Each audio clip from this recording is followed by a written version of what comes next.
మీలో ఎంతమంది శ్రీశైలం వచ్చినప్పుడు మల్లమ్మ కన్నీరు దేవాలయాన్ని దర్శించారు? మల్లమ్మ కన్నీరుతో పాటు మల్లమ్మ కన్నీరు పరిసర ప్రాంతాలను కూడా చూసారా? మల్లమ్మ కన్నీరు దేవాలయం పక్కనే మల్లమ్మ వారు పూజ చేసుకున్న శివలింగం, గిరిజాశంకర మఠం, రావి చెట్టు ఇలా చాలా విశేషాలున్నాయి. ఆ పరిసర ప్రాంతాలు అన్నీ కూడా కోరికలు సిద్ధింపచేసే ప్రదేశంలా అనిపిస్తుంది. ఇక్కడున్న రావి చెట్టుకు చూసారా?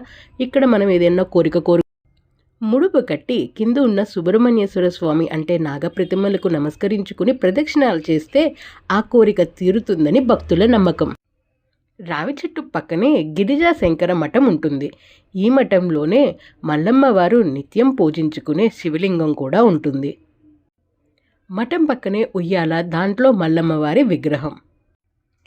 గిరిజాశంకర మఠంలో ఉన్న శివయ్యకు నమస్కరించుకుని ఏదన్నా కోరిక కోరుకుని ఏ అమ్మవారి ఉయ్యాల ఊపితే గనక ఆ కోరిక తీరుతుందని కూడా భక్తులు విశ్వసిస్తారు.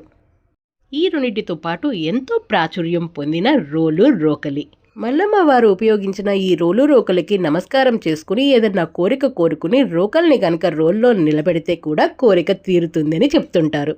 ఈ ప్రదేశానికి సంబంధించి ఎన్నో ఆసక్తికర విషయాలతో కూడిన డీటెయిల్డ్ వీడియో ఛానల్లో ఉంది. డీటెయిల్డ్ వీడియో చూడటానికి రిలేటెడ్ లింక్ని క్లిక్ చేయగలరు.